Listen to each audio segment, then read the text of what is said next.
好啦，擾攘完之後，去完廁所咧就要面對死亡啦。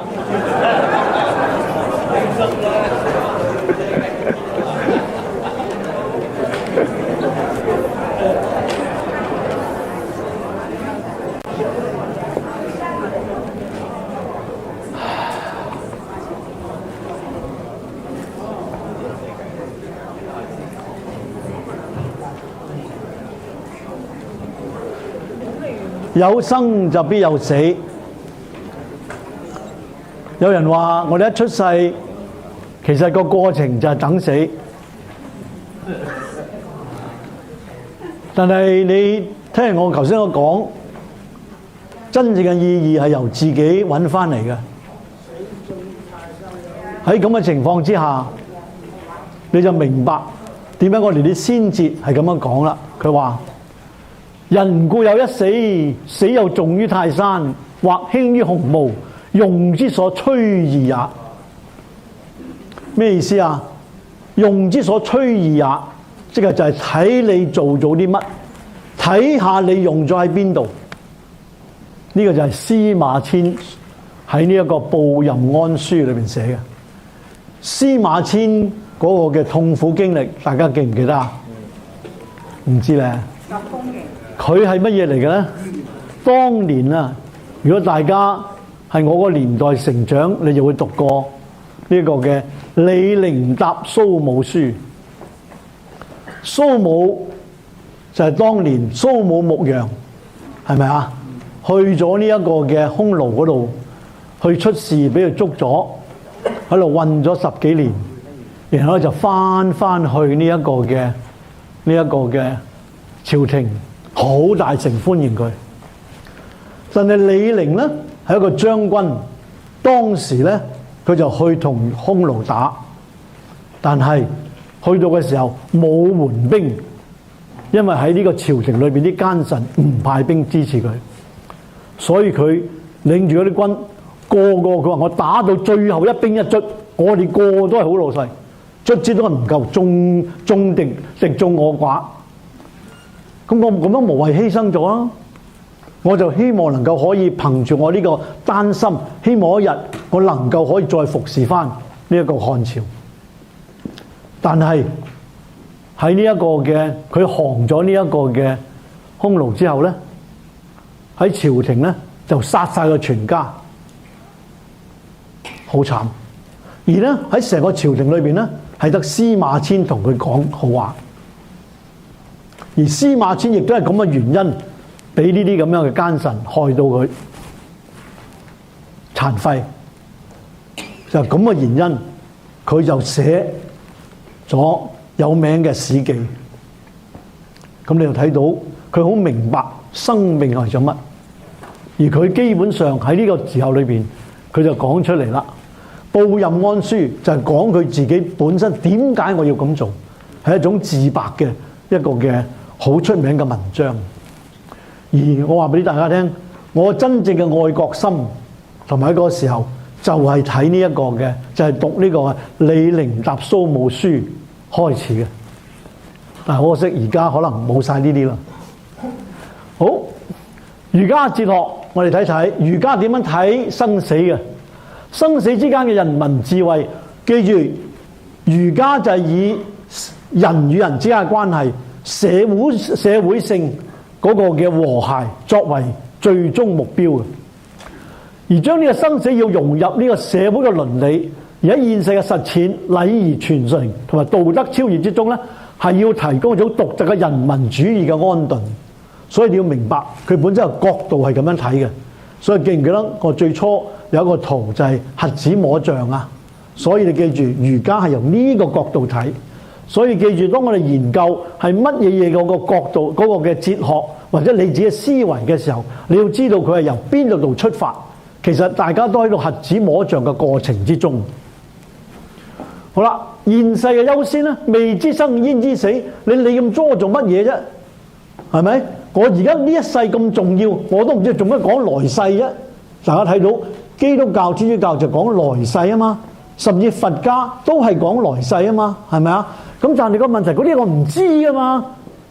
所以而家我哋能夠僅僅可以能夠捉住嘅，就係而家所以點解我哋而家呢個人世咧係最重要活在當下，然後點啊？道德嘅責任。所以我哋嘅呢個咧就係我哋仁政係生命意義嘅體現。我哋仁政唔係淨係政府個管咯，你自己都係嘛，你自己管轄嘅範圍都係噶嘛。所以個人心係最重要嘅。儒家將生命嘅意義通過生者嘅行為嚟定義啦。呢種現世優先嘅態度就體現咗儒家對人間倫理嘅深刻關注。所以喺呢一刻，我哋同我哋周圍嘅人嘅關係先至係最重要嘅。呢個就係儒家咧所強調嘅啦。所以慎終追遠係點啊？點解我哋要對呢個3年之喪啊？我哋點解要父母有3年之喪啊？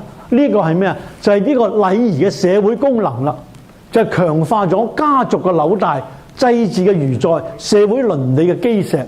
我哋好講傳承嘅，我哋講家庭嘅倫理道德嘅。所以佢嘅目的喺邊度？喺強化家族同埋社會倫理，就並唔係追求靈魂嘅不朽，而係對儒家對死亡超越咗個體生物性嘅心思。所以一個人死咗，佢嘅精神亦係存在嘅，而我能夠傳到落嚟，亦都感染到佢嘅後人。所以點解我哋有祖先崇拜就係呢樣嘢啦？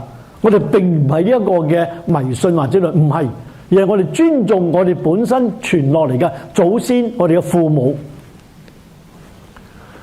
點解我哋話殺身成仁？因為點解啊？道德係超越死亡嘅。如果你讀過文天祥嘅正氣歌，你就感覺到佢嗰種嘅正氣凜然，一滴漆吾何患然。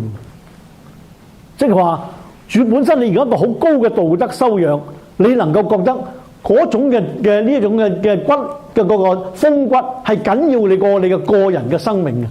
可以話俾大家聽，其實中國能夠可以到如今咁樣嘅階段嘅呢個精神係真正嘅支柱。點解我哋成日講話呢個國家興亡，匹夫有責？點解喺過去嘅幾十年裏邊，我哋中國喺大陸裏邊有咁多人係為國家犧牲？你諗下，冇佢哋嗰個咁樣嘅奉獻嘅精神嘅話，冇今日。而唔係好多個民族係有呢種精神嘅，好多個民族去到就散晒咯。啊，一時有呢個國，呢一時有嗰個國。但係我哋中國唔係啊嘛。就算係俾呢個蒙古人入侵、金人入侵，甚至係清朝入侵，我哋仍可以保有一個整個嘅一個中華文化嘅整體。所以你睇到喺歐洲，你睇下就算烏克蘭咁，以前咧就係呢個嘅蘇聯、俄羅斯，本是同根生，又分咗個國，亂晒大龍。我哋唔係喎，邊個入嚟唔緊要，我呢個時間我哋約俾你侵入咗，可以話係亡國。但係個問題就係，我哋仍然呢個成個漢族嘅文化，我哋呢個中國文化能夠咁嘅感染力，靠嘅就係儒家嘅精神。所以呢一個嘅價值嘅，所以當生命同道德發生衝突嘅時候，我哋主張就係殺身成仁。好啦，成就呢個孟子話嘅捨生而取義也，有更高嘅價值欠身。如果你冇呢一種咁嘅更高精神價值嘅話，你唔會做呢啲嘢嘅。所以你就明白點解我哋中國能夠去到今日，能夠可以成為一個嘅真正嘅慢慢嘅中國嘅一個復興嘅時候，就咁嘅原因。如果唔係，你諗諗，早已經散晒啦。而喺歐洲唔同喎，歐洲咁多年嚟都係咁多個國家係散嘅，係咪啊？就係我哋有一個統一嘅文化。無論你諗諗，我哋每一個省份啊，都已經大過好多個國家噶啦。如果我哋冇呢個秦始皇當時係統一呢一個咁嘅理念嘅話咧，而家可能中國係真係30幾個國家嘅。嗱，咁你就睇到嗰個精神咧，就係源於呢個儒家呢一邊嚟嘅啦。而永恆嘅意義，個體死亡因道德成就而永恆啦。而我哋因為我哋嗰個道德嗰個價值咧高過我嘅生命，所以咧我能夠精神咧永垂不朽。呢個就係我哋基本上嗰個嘅精神喺呢度啦。所以生命嘅生物咧容易消逝，但可以通過道德嘅實踐同埋昇華咧，獲得超越死亡嘅永恆意義。呢個體現到儒家對道德力量嘅信念啦。嗱，你睇到一樣嘢，呢個唔係即係隨便亂咁講嘅，而係好多個真正嘅儒者都相信呢樣嘢，而係身體力行嘅。呢個就係我哋中國文化裏面嘅一個點解成為咁重要嘅支柱啊！咁佢亦都相信一樣就係氣化自然嘅理性化嘅生命觀，氣之聚散，就宋明理學解釋生死為氣嘅聚散。喺呢度咧，我都想提一提，王陽明本身亦都係呢一個孔孟之徒，係呢一個嘅儒家嘅。其實佢喺呢個農場悟道咧，基本上係以佛家嘅一個角度去了解呢個生命。但係佢最後嗰個結論就話唔係空，而係最後翻嚟就係致良知，喺你哋自己本身嘅良知裏邊。所以佢係咩？點解？因為傳統嘅儒家，我今日俾你哋嗰個表嗰個咧係乜嘢咧？係冇講心性嘅，純粹係講人與人之間嘅關係嘅。呢個亦都當年啦，呢個儒家其中一個弱點。所以點解去到呢個宋明理學嘅時候就發覺咦唔得喎，仲有心性呢邊喎。所以呢一個嘅呢個宋明理學咧就要將呢個問題搞清咗佢啦。好啦，到自然規律就係點啊？生死係一個自然嘅循環。所以喂，乜自然循環啊？你驚咩啫？你驚嚟做咩咧？始終都要到呢個階段㗎啦。所以咧，張載就話，張載就係邊個？就係宋朝嘅大儒，佢就係講，佢就係提出為天地立心，為生民立命，為往聖繼絕學，為萬世開太平嘅大儒者啦。好啦，咁佢就話存唔信事，哇！咁我生存啦，咪做好啲嘢佢咯，樣樣都做好得咯。好啦。沒，喂！如果係死啦，咁啊點樣？冇，乜嘢都靜晒啦，唔使搞咁多嘢啦。咁有咩大問題啫？所以死亡根本唔係恐懼，有乜咁恐懼啫？因為你而家去到死亡嘅時候，就係你所有啲嘢能夠將所有煩惱冇晒，靜晒落嚟啦。所有嘢都係噶啦，陰陽噶啦嘛，陽極就陰噶啦嘛，係咪啊？所以你變咗嚟講話，既然一個咁自然嘅現象，你驚嚟做乜嘢啫？所以佢話儒家就以氣嘅聚散解釋生死，呢度咧同道家好似嘅，將其視為自然規律，從而消解咗對死亡嘅恐懼，呢種理性化生死觀帶嚟咗內心嘅平靜啦。所以面對死亡係乜嘢？係你內心平唔平靜嘅問題，其他啲問題都係次要嘅。所以關鍵就係呢一度啦。好啦，佢話人民主義我哋就要道德實踐，所以透過我哋每一日嘅道德行為咧，令到我心平靜。所以話咧就係理得自然心安。你做一樣嘢，每日都係心安理得噶，咁你有咩擔心啫？好啦，仲有家族傳承，子孫嘅祭祀延續生命啦。喂，人類就要靠呢個生命延續噶嘛，文化都係啊嘛。如果大家聽我講，而家講文化係咩啫？文化就係生活智慧嘅傳承啊嘛。我哋點解會成為我哋中國文化？我哋自己咁樣嘅生活啫，就係我哋覺得咁嘅生活最好啊嘛，最適合我哋啊嘛。呢啲咪前人嘅智慧咯。所以明白呢個道理嘅，文化本身係一個好似好虛，唔係，係一個好實在嘅。所以點解我哋成日講，我哋如果本身一個人冇文化係點啊？即係冇咗呢個智慧嘅傳承，咁於是點啊？你咪冇學唔到以前嗰啲好嘅嘢咯。於是我自己盲中中咧，又重新犯個錯誤咯，係咁簡單啫嘛。所以點解文化嘅修養咁重要咧？文化修養就係要為你以前嘅前人所學到嘅智慧能夠傳承咗，你嘅成功機會咪大高咗咯，失敗嘅機會咪少咗咯。好簡單道理嚟嘅啫嘛。好啦，倫理嘅秩序啦，人與人之間嘅關係啦，歷史留名。所以而家好強調一樣嘢，就係名垂青史啦。嗱，呢個好關鍵嘅。好啦，就有乜原因咧？所以通過呢個嘅道德實踐啦，同埋家族嘅傳承啦，就成為咗一個更加高嘅一個價值觀啦。而儒家當代嘅啟示啫嘛，就係現世嘅實踐，唔好諗咁多將來，又唔好諗多過去。我哋冇法子捉摸，而家搞掂呢個現存嘅，現存你應該做嘅嘢，能夠可以做到最好嘅，就係你應該要做嘅嘢。社群連結，我哋有一個和諧嘅社會，仲有超越自我，不斷去提升，坦然面對所有嘅變化，甚至係死亡。我哋應該要取咗一個咁嘅態度去到嘅。佛家講完儒家咧，我就講佛家咯。佛家係乜嘢啊？對生命終點嘅深刻洞察。儒家咧就集中喺人倫，同埋仲有呢個嘅倫理道德，同埋呢一個嘅傳承，係講現世嘅。佛家就唔係啦，佛家要講來世嘅，講呢個世界係空嘅。好啦，建立喺輪迴、業力同埋解脫嘅哲學體系上，呢個唔係一種信仰咁簡單，而係對生命本質嘅反思。所以要睇到佛家咧，佢哋基本上咧好多人都咁講，就係話咧，佛家係呢個嘅最接近一個科學性分析人生嘅一個哲學。信仰係另一回事，但係嗰個哲學係好深刻嘅。死亡就係輪迴嘅轉捩點嚟嘅啫。所以死亡係咩啊？係另一個階段嘅開始。生命嘅循環就生老病死，然後跟住再循環去啦。所以如果大家有少少佛教嘅認識咧，你就知道呢個就係十二因緣啦。有過去世，有現在世，有來世。所有我哋做嘅嘢係由我哋嘅思維，我哋接觸出嚟嘅愛恨，慢慢業力產生。呢個就係因果嘅循環啦。業力牽引，業力就係我哋做所出嚟嘅嘢，然後跟住心念係關鍵。所以咧，即係話咩咧？我哋成日講點解我哋成日個人咧好多時唔開心咧？就係因為我哋心隨境轉，個環境點樣轉？哎呀，而家我環境好差喎，我就好唔開心，我擔心點啊？但係真正有修為嘅人咧，係咩啊？境隨心轉，所以你嘅心係最重要嘅。無論咩嘢嘅情況之下，甚至面對死亡都好，我個人心嘅平靜，面對一切嘅挑戰，都係一樣咁平靜。嗱，呢個咧就係真正嘅修為嘅重要性啦。好啦，所以佢話臨終嘅關懷好重要啦，如助念啦、修持啦，就引導咧去呢個善向。因為點解啊？佛家好相信一樣嘢，就係話當你死亡嘅時候，就啱啱就輪迴嘅轉捩點，而喺啱啱死亡嘅時候，到呢個另一個階段開始，由中間我哋叫做中陰身。中陰就係決定你呢個未來嗰個發展嗰個情況嚟嘅。嗰陣我哋會講呢個中陰嘅概念啦。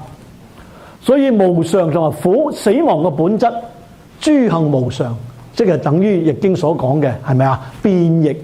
所以大家你睇到都係睇到同一個嗰個事物嗰個現象，只不過用唔同嘅名詞去做啫嘛。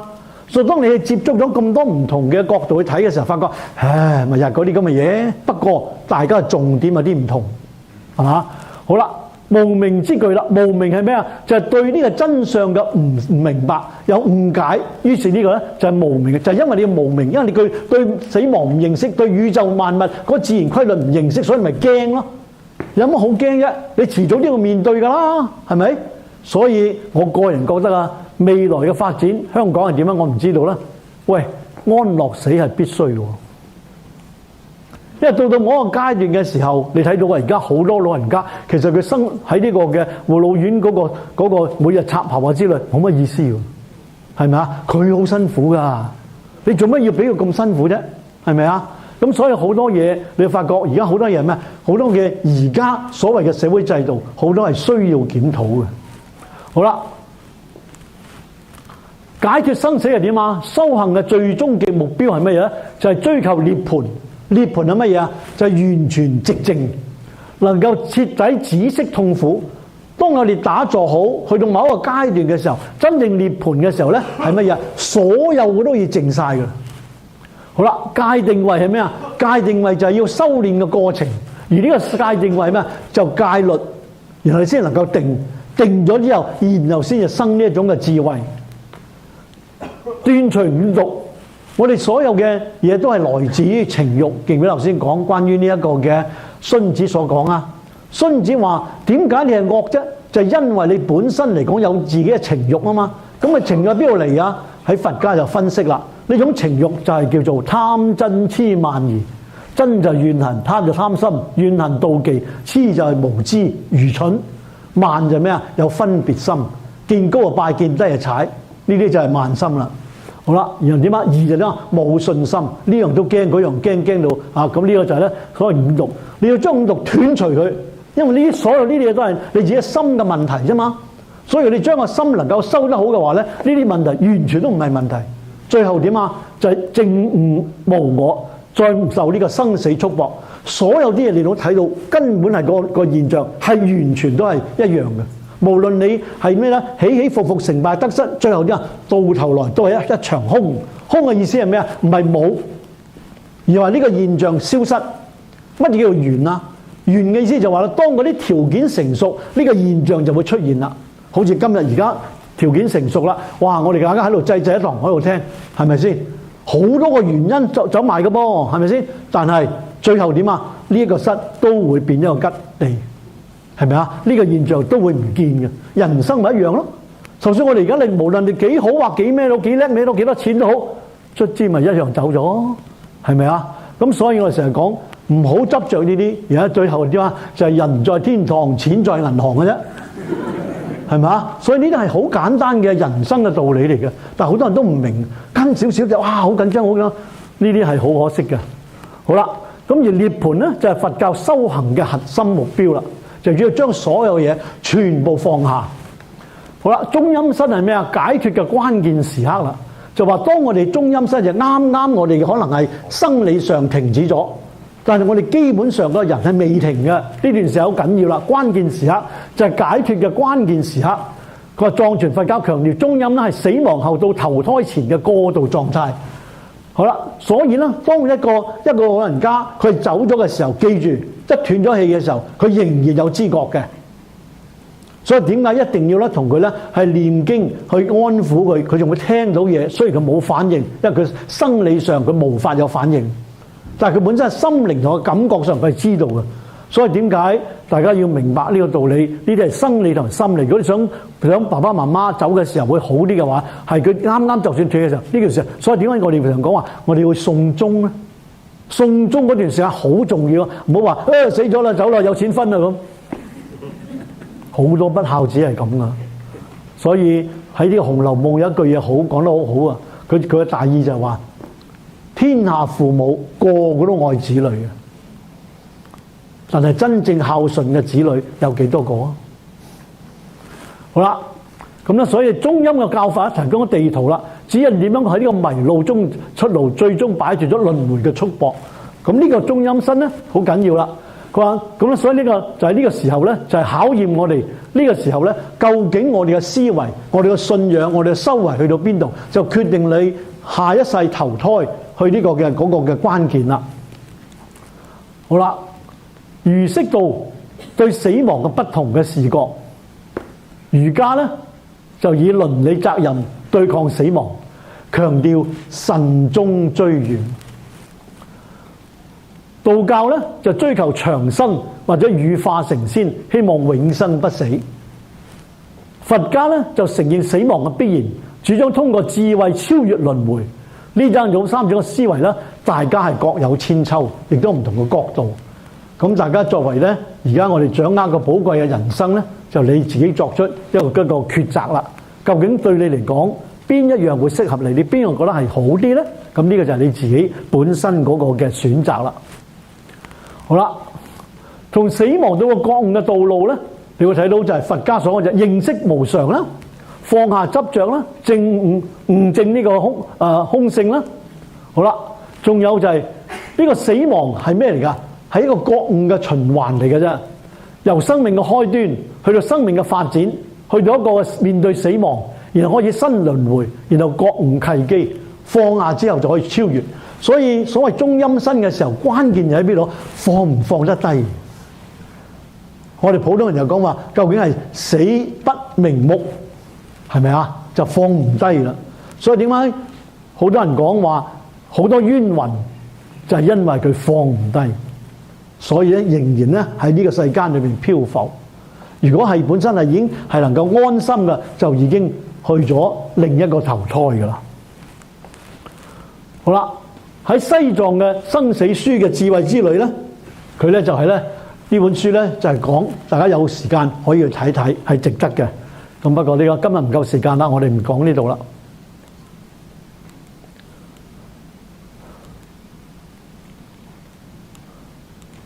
好啦，今日我想講嘅咧就係道德之根，道教嘅本質同埋理想。咁就喺呢度之前咧，我如果想同大家。睇下播唔播到呢度先？有冇人可以幫我手啊？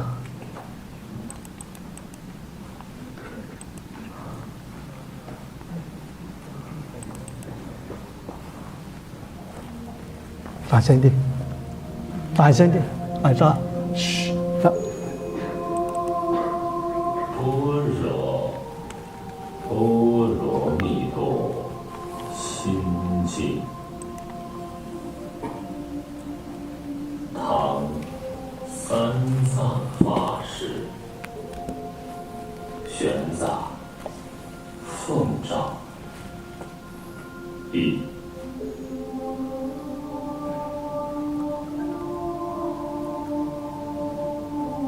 观自在菩萨，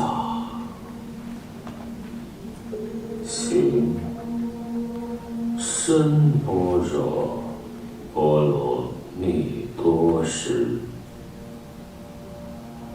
照见五蕴皆空，度一切苦厄。舍利子，色不异空，空不异色，色即是空，空即是色，受想行识，亦复如是。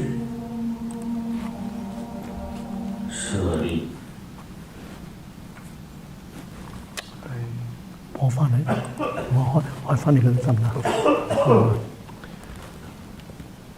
大家感覺嗰個念個感覺有冇特別啊？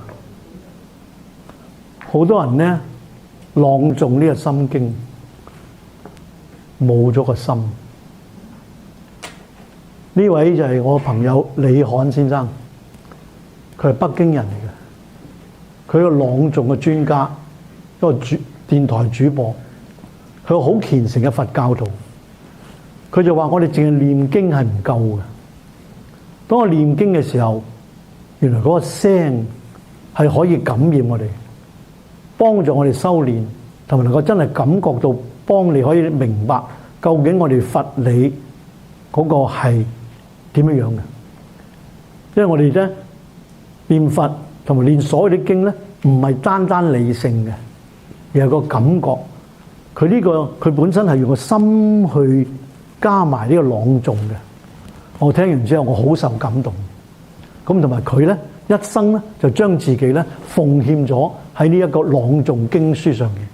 咁所以點解大家同俾大家聽少少，有機會大家可以再聽多啲，好嘛？咁呢啲我覺得係即係人間一種佢哋本身嗰個嘅發願嘅一種嘅成果嚟嘅。好啦。咁啦，今日咧我哋係道教聯會所講噶嘛，所以道教嘢係最重要啊。所以點解而家嚟講最拉尾呢一段時間啊？咁亦都係因為我係道聯會嘅顧問啦，咁所以咧講多啲啦。好啦，道教係乜嘢咧？真係一種文化嘅璀璨嘅明珠，佢道為核心，能夠探索自然嘅法則同埋萬物嘅本源。所以道無物則咧，就係宇宙嘅和諧嘅法則嚟嘅。咁所以咧，道教本質係咩啊？就講生命嘅智慧，係長生不死、身心修煉養生之道。點解長生不死咧？話俾大家聽，唔係話我哋真係可以做得到長生不死，但係嗰係我哋嘅目標。即係話咧，我哋相信人係可以能夠自我調整，只要我哋能夠生活得好，心神係調整好啊，我哋能夠可以克服咗呢種生老病死嘅一個嘅局限。好啦，咁啊呢度咧。能夠可以深刻嘅關懷生命啦，面對死亡啦，係能夠可以咧，我話俾大家聽咧，道家係對我哋而家生活裏邊咧好多個地方係最大貢獻嘅之一嘅。好啦，道教嘅理想係精神嘅升華，學道要積道啦，能夠通過學習咧，能夠積累智慧啦，滿足精神啦，同埋哲學傳承啦，天人合一。我哋道教嘅理想唔僅係肉體成仙嘅願望，更加係精神嘅升華同埋超越。佢教導我哋喺塵世中修行，係尋找永恆嘅道。所以好多時啲人唔明白究竟道教係乜嘢，道家係乜嘢嘢。因為一個大嘅問題就係、是，我哋本身道教，因為我哋拜嘅呢啲嘅先師咧，個個都唔同。其實呢個唔緊要嘅。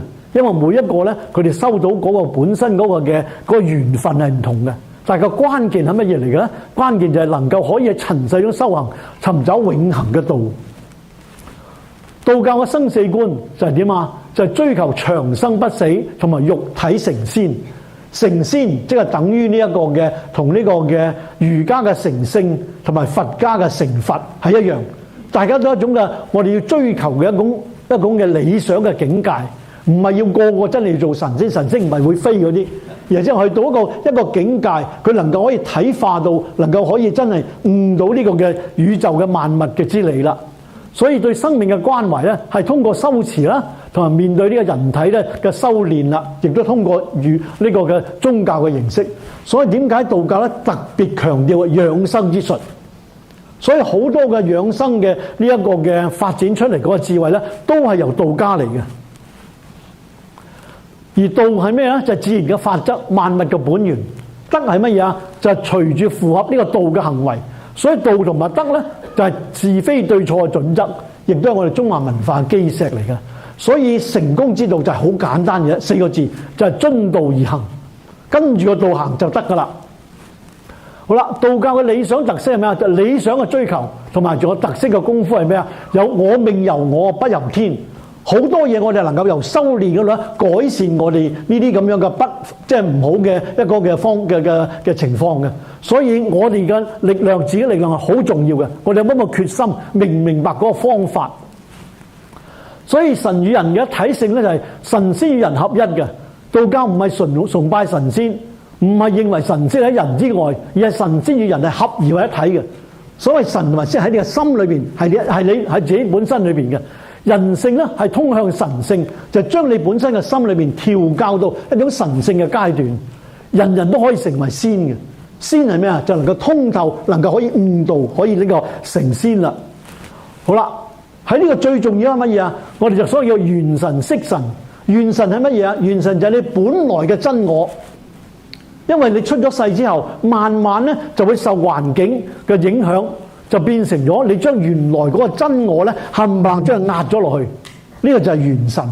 咁咧呢個就係咧係後天所。點解你會中意識中文啊？點解你中意識聽中文歌啊？點解你唔會聽英文歌啊？同佢哋中嘅喜好唔同啊？就係因為你呢個環境令到你本身呢個咧就係你嘅識神啦。就係呢個識神咧壓咗咗你原來嘅真我嘅元神。咁所以咧，如果你係要修煉嘅咧，就要將呢個識神咧能夠飛咗出去，磨滅咗佢，然後等你嘅真正嘅元神能夠透出嚟。呢個就係你能夠成仙嘅一個其中一個階段啦。好啦，魂係乜嘢啊？係陽氣可以游離於人體之外嘅精氣。魄就係呢個陰神，所以魂同魄就係一個陰一個陽咁解啦。好啦，咁養生你話要養神啦，同埋養形啦，身體啦，神就係你嘅心理狀態啦。所以神影相依，即係話俾你聽咧，身同埋心都一定要修啦。所以點叫性命相修，就咁嘅原因啦。好啦，人生嘅三寶就係精氣神，大家都聽過啦。精係乜嘢啊？就係構成身體嘅維持生命活動嘅精微物質，包括咗精啦、血啦、津液等等啦。而呢個氣咧就係呢個好細嘅微質，呢個就維持生命嘅生命活動。神係咩啊？人體生命活動嘅總稱，包括思想、感情同意識活動，就表現出嚟嘅嘢啦。如果假如我缺乏咗精氣，我根本就冇神同大家講嘢，係咪啊？咁所以咧，你話喺呢個好重要一陣，如果我用一個好現代嘅科學嘅眼光睇，就話俾你聽咧，就係所謂精氣神係咩咧？就係你身體裏邊本身有個 vital force 生命嘅力量。如果你嗰個生命嘅力量強嘅時候，你會表現出嚟咧，精氣神都好啦。但係如果本身呢個 vital force 慢慢冇咗嘅時候，即係呢個氣咧已經散晒啦，你就離開呢個世界啦。咁所以點樣我哋能夠將呢個精氣神夠提高佢咧，就係我哋好重要嘅一個嘅任務啦。所以有個原因咧，就導引術啦、食氣啦、胎息啦、師傳啦，呢啲都係傳師啦，呢啲就係咧修練嘅方法啦，導引術同埋氣功啦。咁咧，我可以話俾大家聽咧，亦都可以我都喺度分享就係，我都算咧係有一啲嘅好嘅因緣巧合。咁所以咧喺呢個時候咧，我就喺我30幾歲嘅時候就遇到阿董力恒師傅啦。佢咧就係創建呢一個嘅華山氣功嘅。咁佢咧真係一個文武全才嘅一個，佢當年咧係喺西安咧嘅統領5萬游擊隊嘅。咁咧佢咧咩叫華山氣功？係一種動功嚟嘅。其實所謂氣功係咩啫？就要將你身體嘅氣血循環。記住一樣，身體大部分我哋出事咧，就係因為氣血唔得流暢。所以點解叫你去運動咧？啊，點解要做呢一個嘅針灸咧？點解要做呢一個嘅推拿咧？冚唪唥都係幫助你嘅氣血循環啫嘛。年紀越大嘅時候，我哋又唔喐嘅，於是你話慢慢就會塞，於是咪出事咯。所以其實講嚟講去就好緊要啦。你要能夠不斷運動，不斷咧當然係適當啦。就佢哋氣功咧個作用啦。咁呢個係咩啊？就有3個階段，第一個就以力行氣，以氣行氣，以意行氣。即係由開始力，跟住有氣啦，就帶動佢。跟住點啊？唔使啦，用個意就帶動佢啦。咁我好彩啦，喺30幾歲嘅時候跟阿董師傅已經學咗。咁大約喺20年前度咧，我就喺呢一個嘅香港嘅警察嘅中華武術會就教佢哋氣功。咁當時好多人學嘅，呢度仲有幾位同學仲喺度嘅，今日嚟捧場嘅。咁咧亦都係幫助啲人咧身體咧比較好嘅。咁佢嗰個效果係比較強嘅。咁所以亦都有啲朋友咧問我，會唔會開呢個華西哥？我話遲下先啦，有你需要嘅我就可以聯絡啦咁啊。咁同埋仲有咧喺呢張俾你哋喺嗰張嘅紙裏邊咧，需要聯絡嘅嗰度有晒電話同埋呢一個嘅電郵噶啦。好啦，咁啊講翻啦，個氣功係一樣嘢，氣功好多種嘅，有靜有動嘅，有動靜功嘅。不過我只係話咧，我有緣分學咁解啫。所以我而家每一日能夠 keep 到今日，都係因為靠佢其中一個好重要嘅一個因素啦。好啦，內丹同外丹啦。外丹咧其實就係最初嘅化學。最初化學咧就啲人，啲古人真係好大膽㗎，乜都夠膽試㗎，所以死好多人啦。係啊，試下喂唔掂咯，咁樣話唔好再食啲咁嘅嘢啦，咁於是咧就變成咗咧就內丹啦。外丹一個好簡單嘅例子係咩咧？就係佢相信乜嘢咧？就話咧，喂，我如果要長生不老，原來我身體強健嘅話咧，如果我呢個身體裏面多一啲，你諗呢個世界我哋見到嘅最硬嘅係咪鋼鐵啊？係嘛，即係金屬啊？咁如果我身體哇，我過到身體裏面多啲金屬，我咪勁啲啦，好似 Transformer 咁，係嘛？咁所以變咗嚟講話咧，咁以前話有咩可以變成咁咧？啊，我知道有啲咩可以食得落去㗎，就係咩咧？就係呢個嘅汞啦。汞係咩啊？汞就係 mercury oxide， 水銀嘅氧化水銀。咁氧化水銀好得意嘅喎，氧化水銀係紅色啊。咁呢個 mercury oxide， 你燒下佢之後咧，就會 mercury 同埋 oxygen 就會分開㗎啦。咁啊燒咗一層咯。好啦，再燒佢咧又分埋，再燒佢又分開。咁你話嗱，如果我能夠咧可以食咗呢個粉裏面入裏邊嘅時候，我咪掂咯嚇，又燒即喺裏面又燒，卒之就毒死咗自己。咁呢個就外丹啦，所以後來咧點解好多時出現呢啲問題啦？後來就內丹啦。好啦，咁呢個內丹練己觸機啦，練精化氣，練氣化神，練神還虛，呢個就係道家所講嘅修練嘅過程啦。咁咧我又有另外一個好嘅一個嘅緣分咧，就認咗我師傅喎。我呢個師傅咧就叫六合八法，即係呢個就係陳傳啊，呢個陳希兒所創嘅。陳希兒嘅呢個睡功好有名嘅。咁咧佢咧用咩咧？佢好得意嘅。佢係乜嘢咧？係真係而家咧我所遇到，因為我學過詠春啦，我係葉問嘅徒孫，可以咁計。我又學過八卦掌啦、太極啦，然後最後我覺得六合八法真係將道家嘅一種嘅真正嘅內涵同埋精神發揮出呢個嘅。咁係點啊？佢係用意不用力，勁力從脊出。你走埋你，我係完全唔使用力嘅，我係用個意就可以飛你出去嘅。嗱，咁呢個你話哇係咪真㗎？咁將來有機會再俾你睇。咁咧，咁當然啦，我只係得師傅10份都唔夠啦嚇。咁啊俾師傅睇下我師傅個樣啦。嗱，呢個師傅就係我師傅金童師傅啦。佢咧就係咩？強調乜嘢啊？身心與自然嘅協調，係完全唔用力嘅，係用個意去嘅，意就可以能夠透過佢出㗎。咁係靠咩啊？六合就係咩？叫體合於心，心合於意，意合於氣，氣合於神，神合於動，動合於空，冚唪唥都係用個心意嘅。道家修練就係講呢樣嘢啦。我哋嘅心裏邊能夠可以由內丹，由所有嘅即係全部都用個意去能夠控制到嘅。咁所以話俾大家聽，我哋嘅意啊係非常之重要嘅。咁咩就六合啊？八法啊？八法咧就嗰種唔同嘅一個動。譬如好簡單，咩叫骨勁內斂啊？骨勁內斂即係我伸出嚟打你嘅時候，我個意識咧就將呢度收埋去，然後發覺咁樣咧個力度大好多嘅喎。啊，咁呢啲咧就係一個其中一個巧妙嘅地方啦。好啦，咁跟住咧道家好重要嘅咧就講咩？足由循環符咒啦、法事啦呢啲符基啦。道修到信仰嘅力量，道德入門啦、超性啦、性命雙修就呢度啦。而道家嘅哲學咧，你就睇到啦，就係咩啊？就係我哋要復歸自然，反對世間名慾嘅貪求啊！咁呢啲咧就係咧，我哋係全部都係順其自然啦。好啦，對死亡嘅恐懼係點啊？否認同埋孤離，我哋會憤怒，好驚，跟住啊討價還價，喂唔好死住啊，得唔得？消沉抑鬱啦，最後接受死亡。嗱，呢個就係我哋面對死亡好多時我哋人嘅問題啦。道教嘅生死觀係咩咧？萬物係同一嘅咋，你死同埋唔死，其實分別喺邊度咧？喺你嘅心度嘅咋。生死係自然現象，神不滅。你嘅形體消失咗，但係你嘅精神不滅啊嘛。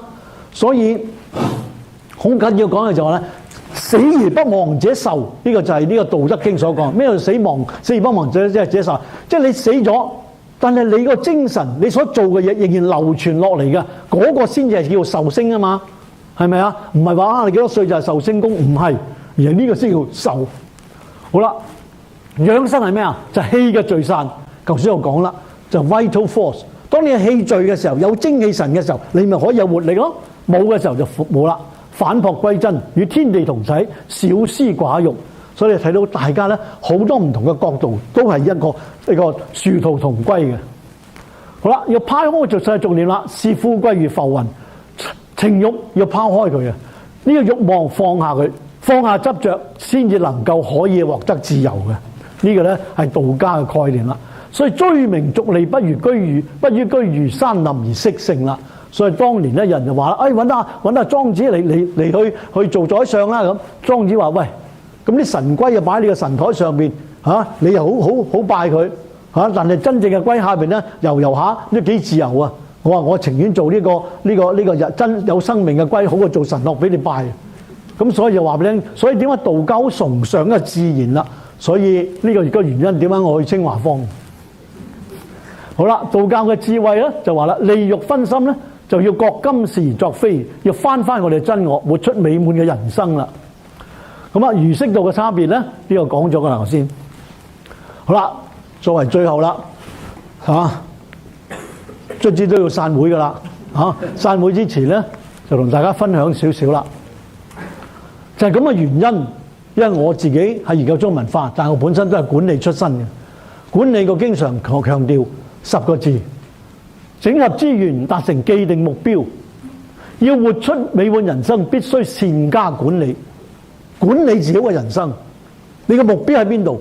你嘅資源喺邊度？點樣整合？點樣用？放喺邊度最關鍵？我將整個管理成個嘅總結就喺呢度啦。智慧之道，誠為宗始。智慧講過啦，道講啦，誠係最重要嘅。自知之人，你對人性根本都唔識，有乜用啫？字都唔明，洞察世情，要明白人啊、人性同埋人與人之間，先至能夠可以咩啊？洞察世情，然後點啊？形神養志，靜慮。然後得，然後目標喺邊度？然後先有知所取捨。因為點啊？你知道你個方向，審時度勢，慮定謀略。審時度勢，順嘅去，逆嘅停。然後點啊？行唔喐嘅轉彎。要有謀略嘅做人。鑑古知今，窮理心思，讀多啲歷史。歷史就係人嘅個案，明白過去，你先至知道今日啊嘛。修身齊家治國平天下，圓融無礙，達到一個真正能夠可以平靜放下一切，看透世間宇宙個境界。咁有人咧就問我：喂，呢個咩學院嚟㗎？教乜㗎？咁老實講，我呢個學院咧係得閒先教嘅啫。咁啊真係嘅，開辦個過程咧就有易經啦、中華智慧治理學、知人學啦、華山氣功啦等等嘅。咁啊，有興趣大家可以咧，即係救人咧都會考慮嘅。好啦，呢個咧就係易經所講噶啦，即係呢個就係易經嘅課程。當時我呢個嘅資料，咁咧有興趣大家可以聯絡。呢個就知人學嘅一個特別啦，就係咧講乜嘢咧？就係呢啲嘢啦。咁所以大家可以有興趣嘅，我就遲啲可以俾你睇睇。咁咧呢度咧就係咧睇先啦。講座到呢度啦，廣告亦賣完啦。咁咧，如果大家真係有興趣嘅話咧，就可以咧留低你嘅名，咁咧我哋就會同你聯絡，好嘛？有足夠人嘅，我哋先會安排，好嘛？同埋將咧喺出邊咧，我有幾本嘅書嘅，咁咧大家如果有興趣可以參考下。OK， 如果你有興趣嘅話咧，亦都可以寫低，我可以再同你聯絡，好唔好啊？咁所以咧就如果大家同我哋聯絡嘅話咧，睇下今日嗰張紙俾你睇咧，有我哋嘅電話同埋呢一個嘅電郵，好嘛？咁咧就希望咧將來再有機會咧同大家再見面，咁咧就分享一啲人生嘅智慧，好嘛？再次多謝大家嘅捧場，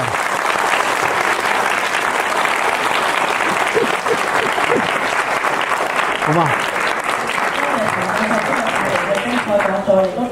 係啦，係啦。